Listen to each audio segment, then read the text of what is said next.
Thank you, Rav Benny. Those of you who would like to continue the conversation with Rav Benny in English or in Hebrew, thank you very much.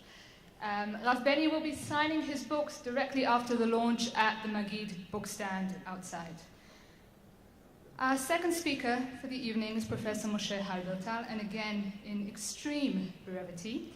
Professor Halbertal is the Gruss Professor at NYU Law School and a Professor of Jewish Thought and Philosophy at the Hebrew University. He received his PhD from the Hebrew University, and from 1988 to 1992 was a Fellow at the Society of Fellows at Harvard University. Professor Halbertal is a member of Israel's National Academy for Sciences and the Humanities. He is the author of, among others, Idolatry, People of the Book, Concealment and Revelation, and most recently, On Sacrifice. Professor Halbertal.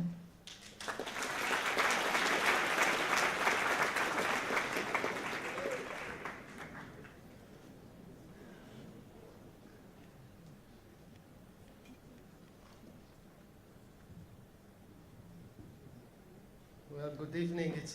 First of all, it's a real pleasure and honor to speak here in an event for Rabbi Sachs and paying tribute to your contribution to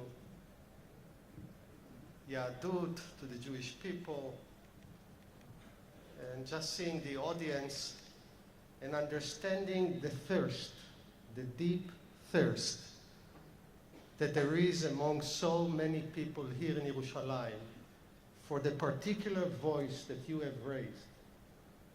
That voice that speaks deeply the Jewish language and yet can articulate something greater, something that approaches other faith traditions, other intellectual sources. So it's really a moving moment for me both to acknowledge and to pay my gratitude to your contribution and to see the people. So when I was asked to write for the book, and I was thinking about what will be in line of Rabbi Sachs' thinking, and I thought that there are two concepts that are at the center of his thought.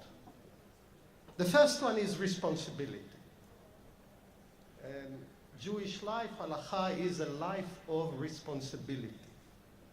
Responsibility to transform the world, to make the world a better place. That's halacha.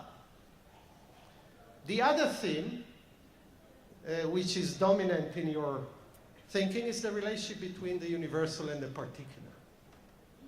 I mean, Rabbi Sachs, basically, if you read his work,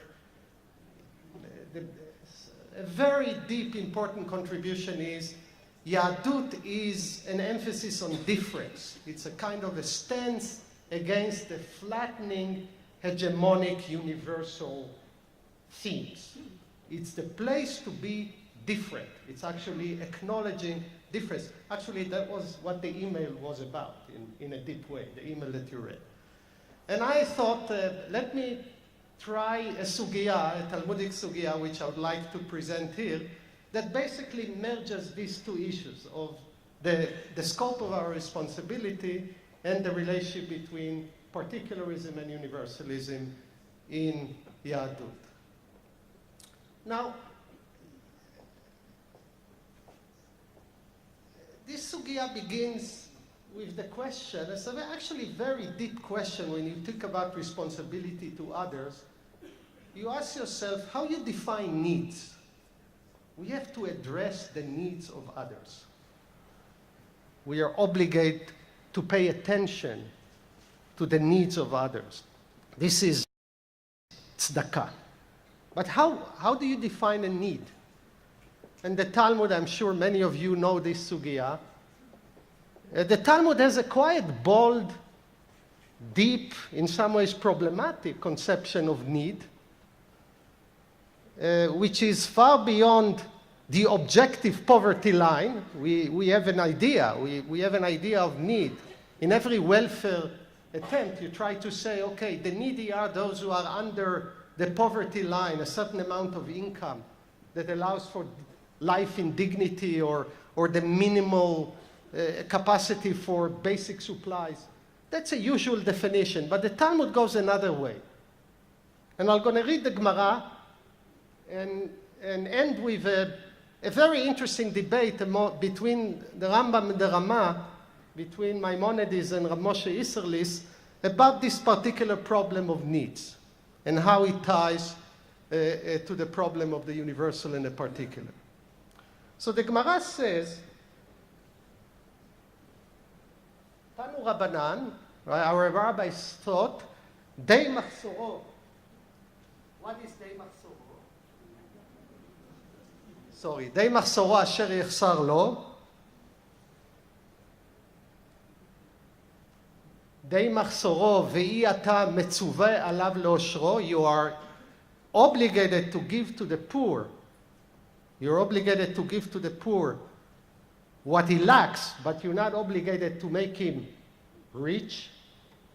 Then the Talmud reads, Asher Yechsar Lo, which he lacks in particular, Afilu Sus Lirkov Alav, even a horse to ride on, Ve'eved Larutz Lefanav. You have to supply that poor person even a horse to ride on and a servant to run before him. Then the Talmud brings a story, supposedly to support this halacha. Amru alav al Hillel hazaken, it was told about Hillel the elder,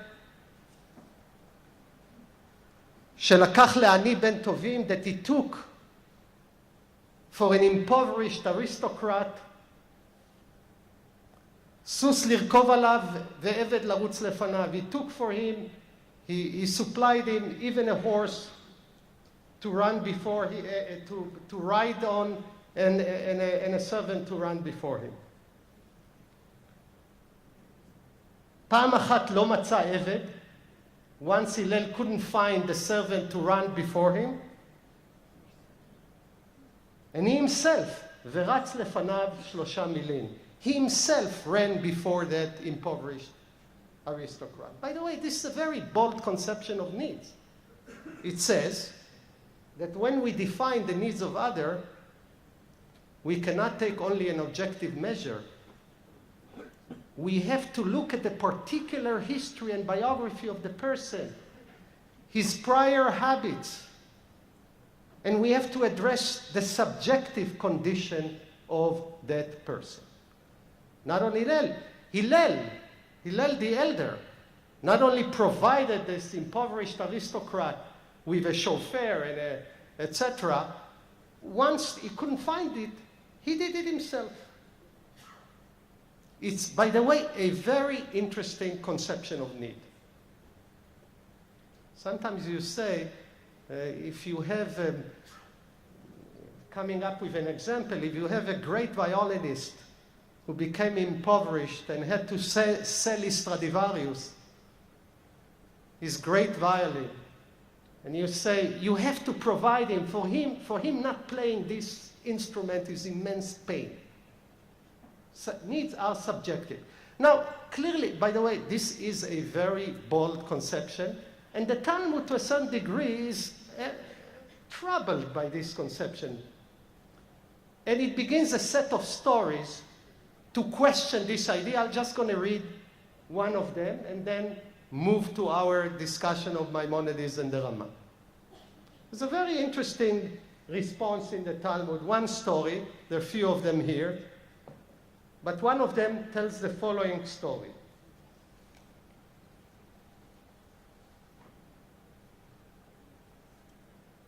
ההוא דעתה לקמי דרבה, a poor man came before Rava. אמר לו, במה אתה סועד? He asked him, what do you dine? What are your eating habits? אמר לו, בתרנגולת פתומה ויין ישן. He said to him, with a fat chicken and old wine. This is what we call today very expensive tastes. This poor guy had a very expensive taste. Now Rava asks him, naturally, a question that we all ask when we read this idea that you have to provide the expensive habits of a poor person. He asked him, ולא חייש לדוחקא דציבורא? Aren't you concerned with the limited resources of the tzibur? They have to provide for. Why don't you accommodate your habits to what we are capable of giving. Now, this poor man was a shtickl Talmid Chochem, and he has an argument. And he says, Atu mididu ka'achilna, I'm eating from your funds. Miderachmana ka'achilna, I'm eating from God's hand. How do we know it? He also brings a posuk. He says that Ninam, עיני כל אליך יסברו, ואתה נותן להם את אכלם בעיתו. Right? All people look up to you, God, and you give them their supply, each of them. God is the provider. And with God, by the way, there is no limited resources. There is no zero-sum game. So don't complain, said this poor man to Rava, against my expensive habits. At the Achi, while they were talking, Ata Achtei de Rava, the sister of Rava, came. The Lo Chazia Leitlei Sarshane, she didn't see him 13 years. Ve'atya Leitarnegolet Ptuma v'yain yashan, she brought to her brother. She didn't see him for so many years. She brought a very fancy meal.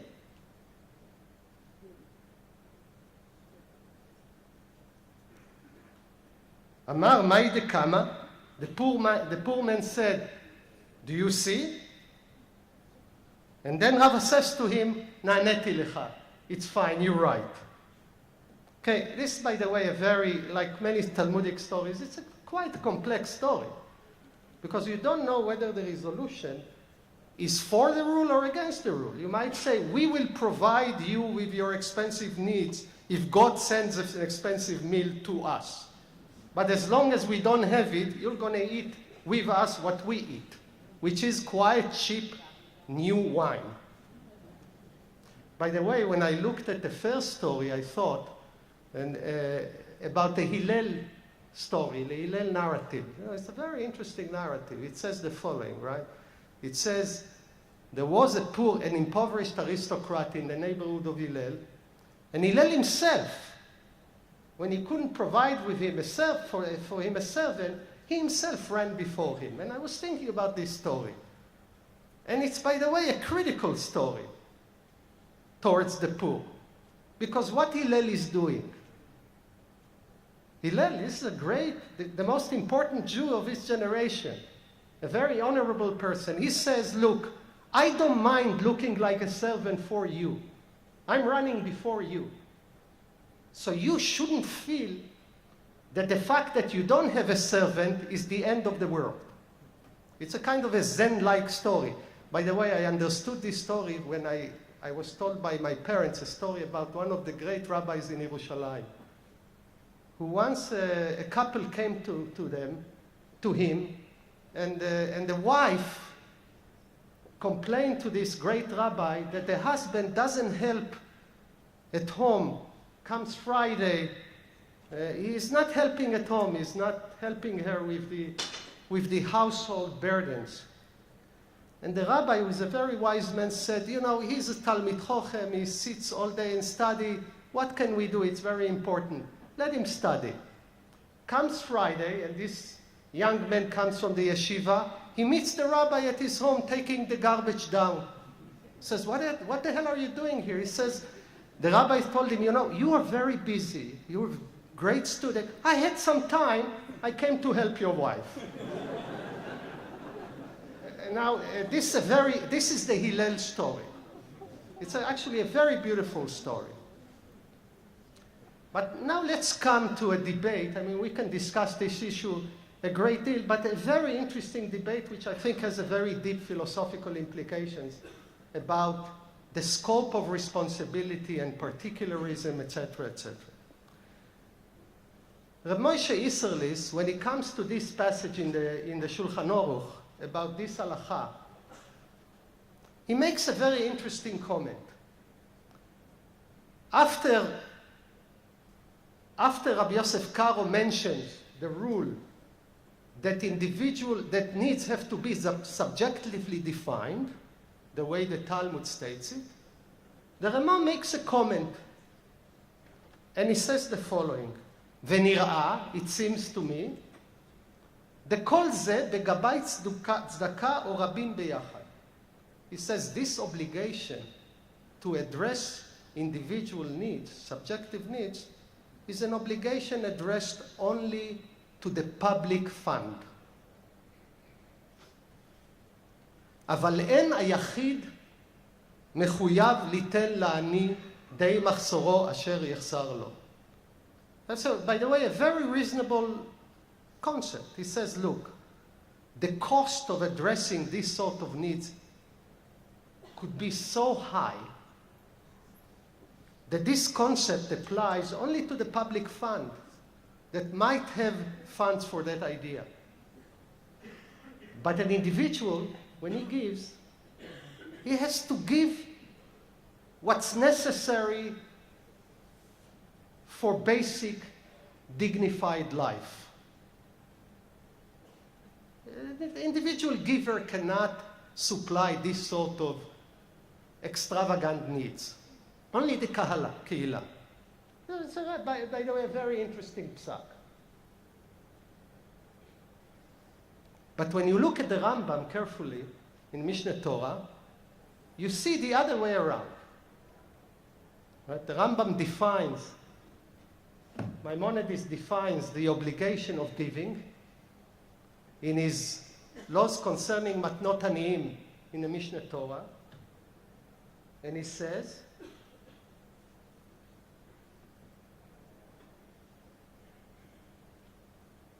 mitzvah taseh litan tzedakah, you know, it's a positive commandment to give tzedakah.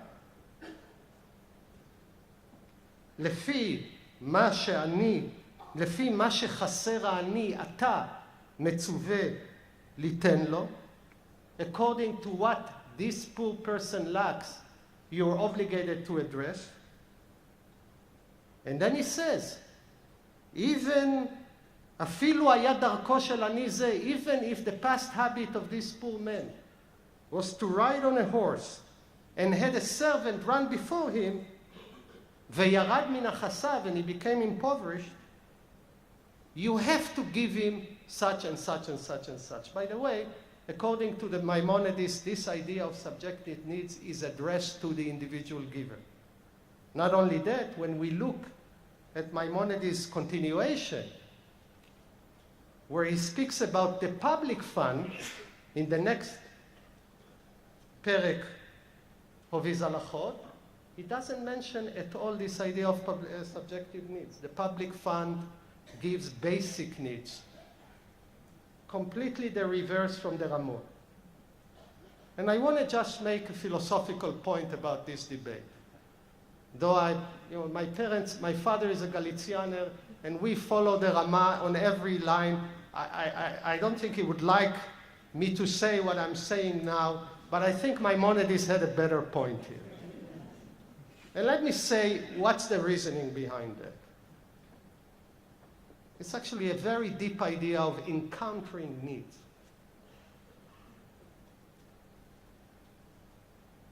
When an individual meets a desperate other individual, he's not obligated to take out his calculator and say, well, this is expensive need.